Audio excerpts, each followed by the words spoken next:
Hello friends, welcome to our channel. இன்னைக்கு பதிவில் பிரெட்டும் உருளைக்கிழங்கும் வச்சு ஒரு சுவையான ஒரு ஸ்நாக்ஸ் ஐட்டங்க. ரொம்ப குழந்தைங்களுக்கு பிடிச்ச ஒரு குர்குரேவெல்லாம் சாப்பிடுவாங்க இல்லையா, அந்த மாதிரி ஒரு ஆனால் ரொம்ப சுவையாக ரொம்ப சிம்பிளாக எப்படி செய்கிறது அப்படின்னு இன்னைக்கு பதிவில் பார்க்கலாங்க.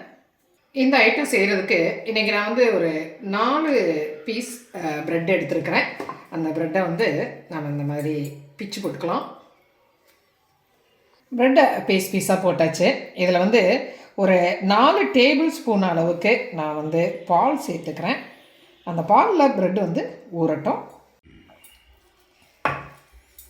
அந்த பாலில் அந்த ப்ரெட்டை அப்படியே டிப் பண்ணி விட்டுடலாம். இது வந்து ஒரு 5 நிமிஷம் அந்த ப்ரெட்டு அப்படியே இருக்கட்டும். இருந்துச்சுன்னா பாலில் நல்லா அது வந்து மிக்ஸ் ஆகிடி ஊறி வந்துடுங்க. பிசைகிறதுக்கு தகுந்த மாதிரி வந்துடும். இது அப்படியே ஒரு 5 மினிட்ஸ் இருக்கட்டும். ஒரு பாயில் பண்ண உருளைக்கிழங்கு ஒரு 3 உருளைக்கிழங்கு நான் எடுத்துருக்கிறேன். உங்களுக்கு குவான்டிட்டி அதிகமாக வேணும்னா 4 உருளைக்கிழங்கு 6 ப்ரெட்டு கூட நீங்கள் எடுத்துக்கலாங்க. இந்த உருளைக்கிழங்கை அப்படியே நல்லா மேஷ் பண்ணி விட்டுடலாம். மசிச்சு எடுத்துக்கலாம். உருளைக்கிழங்கு நல்லா மசிச்சு எடுத்துட்டோம்.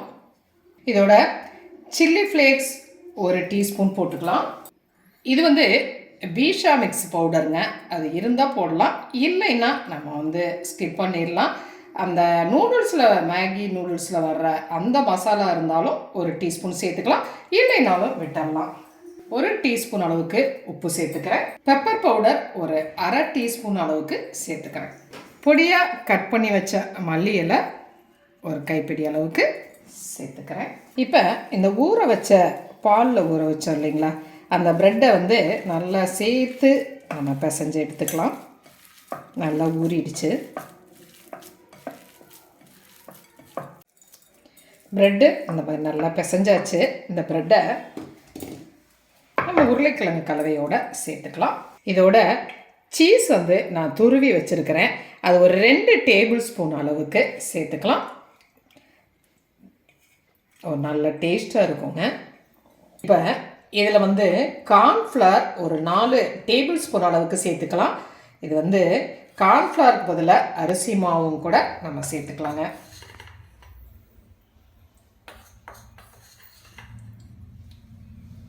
நாலு டேபிள் ஸ்பூன் சேர்த்துருக்கிறேன்.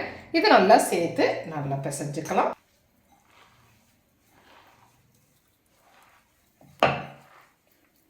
மாவை வந்து நல்லா பிசைஞ்சிட்டோம். இதில் ஒரு டீஸ்பூன் அளவுக்கு நம்ம ஆயில் சேர்த்துட்டு அதை அப்படியே வச்சுக்கலாம். மாவு ஒரு நல்ல ஒரு சாஃப்டாக இருக்குது பாருங்கள். மாவு இருக்கட்டும். ஒரு கப்பில் ஒரு அரை கப் அளவுக்கு நான் வந்து மாவு எடுத்துக்கிறேன். மைதா மாவு, கோதுமை மாவு, எந்த மாவு வேணாலும் நீங்கள் எடுத்துக்கலாம். இதில் ஒரு அரை டீஸ்பூன் அளவுக்கு உப்பு, ஒரு அரை டீஸ்பூன் அளவுக்கு மிளகு பவுடர் சேர்த்துக்கிறேன். நல்லா மிக்ஸ் பண்ணிவிட்டு இதை வந்து தண்ணி சேர்த்துட்டு கலந்துக்கலாம்.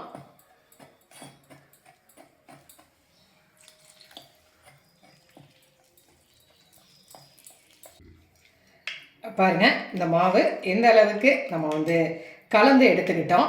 இப்போ அதே மாதிரி நான் பிரெட் க்ரம்ஸ் கொஞ்சம் எடுத்துருக்கிறேன். இதுவும் அப்படியே இருக்கட்டும். நம்மளுடைய மசாலா அழகாக ரெடியாக இருக்கு இல்லையா. இதில் வந்து நான் வந்து ஒரு பாதி அளவுக்கு எடுத்துக்கிறேங்க. எடுத்துட்டு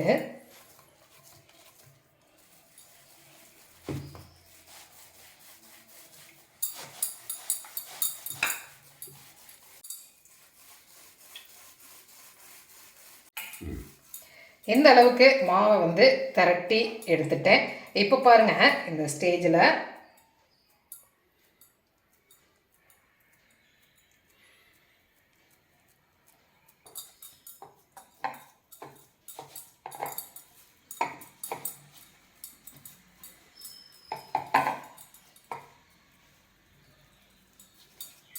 பண்ணும்பொழுது ஒரு ட்ரையாங்கிள் ஷேப்பில் நமக்கு கிடைக்குங்க. அதுக்காகத்தான் இதை வந்து நம்ம பீஸாக கட் பண்ணி எடுத்துக்கலாம்.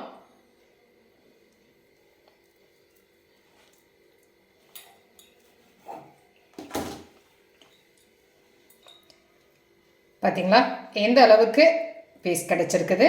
இதே மாதிரியே எல்லாத்தையுமே நம்ம கட் பண்ணி எடுத்துக்கலாம்.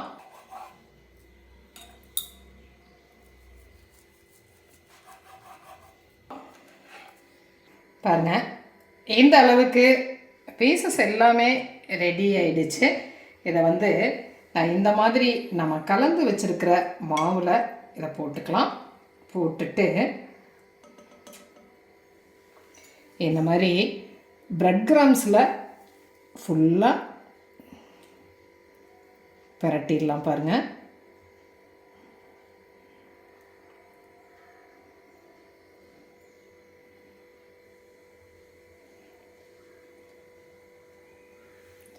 இதே மாதிரியே எல்லாத்தையுமே பிரட்டி எடுத்துக்கலாம். பாருங்கள், எல்லா மாவையும் இந்த மாதிரி நம்ம வந்து மாவில் பிரட்டி அதை பிரெட் கிராம்ஸில் டிப் பண்ணி எடுத்து வச்சுட்டோம். அடுப்பில் பேன் வச்சுட்டு எண்ணெய் சேர்த்துருக்குறேன். எண்ணெய் வந்து நல்லா காஞ்சிருச்சு. அதில் இந்த ஸ்நாக்ஸ் ஐட்டம் எல்லாத்தையுமே நம்ம சேர்த்துக்கலாம்.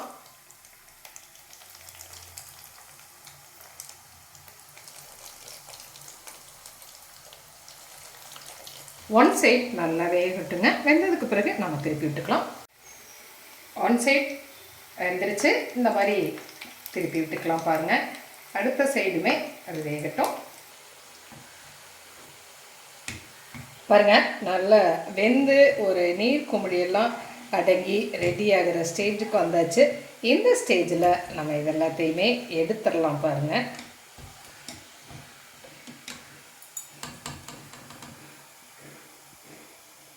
பொன்னிறமாக அழகாக ஒரு சூப்பராக மொறு மொறுன்னு ரெடி ஆகிடுச்சு. பாருங்கள், மொறு மொறு ஸ்நாக்ஸ் ஐட்டம்.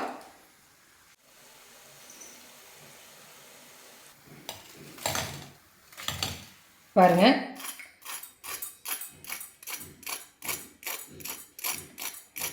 எவ்வளவு மொறு மொறுன்னு ஒரு சுவையான ஒரு ஸ்நாக்ஸ். பாருங்கள், ரொம்பவுமே குயிக்காக செஞ்சிடலாம். ரொம்பவே மொறு மொறுன்னு இருக்கும். நம்ம பிரெட் கிராம்ஸ் எல்லாமே போட்டிருக்கோம் இல்லைங்களா, அது வந்து மொறு மொறுன்னு இருக்கும். நம்ம அந்த மாவு வந்து எந்த மாவில் வேணாலுமே நம்ம டிப் பண்ணிக்கலாம். அப்படி இல்லைன்னா உங்களுக்கு எக்கு பிடிக்கும்னா எக்கில் கூட நீங்கள் அதை வந்து எக்கு அடிச்சுட்டு கூட அதுலேயுமே டிப் பண்ணி ப்ரெட்டில் பிரட்டிக்கலாங்க. பாருங்கள், சாஃப்டாக ரொம்ப டேஸ்ட்டாக ஐட்டம். இதை இந்த மாதிரி டொமேட்டோ சாஸ் கூட தொட்டு சாப்பிட்லாம், அப்படியேவும் சாப்பிட்லாங்க. நல்ல டேஸ்ட்டாகவே இருக்கும். எல்லாருக்குமே ரொம்ப பிடிக்கும். செஞ்சு பார்த்துட்டு உங்களுடைய கமெண்ட்டை சொல்லுங்கள். பாருங்கள், ரொம்ப சுவையான ஒரு ஹெல்த்தியான ஒரு ஸ்நாக்ஸ் ஐட்டம். குழந்தைங்க ஃபாஸ்ட் ஃபுட் ஐட்டம் அதெல்லாம் கேட்கும்போது கூட அதையெல்லாம் அவாய்ட் பண்ணிட்டு நம்ம இந்த மாதிரி ஹெல்த்தியாக செஞ்சு கொடுத்தோம்னா ரொம்ப லைக் பண்ணி சாப்பிடுவாங்க. இந்த ஈவினிங் ஸ்நாக்ஸாகவும் செய்யலாம். செஞ்சு பார்த்துட்டு உங்களுடைய கமெண்ட்டை சொல்லுங்கள். இந்த பதிவு உங்களுக்கு பிடிச்சிருந்துச்சு அப்படின்னா சப்ஸ்கிரைப் பண்ண மறக்காதீங்க. லைக் பண்ணுங்கள், கமெண்ட் பண்ணுங்கள், ஷேர் பண்ணுங்கள். மற்றும் ஒரு பதிவு உங்களை மறுபடியும் சந்திக்கிறேன். நன்றி.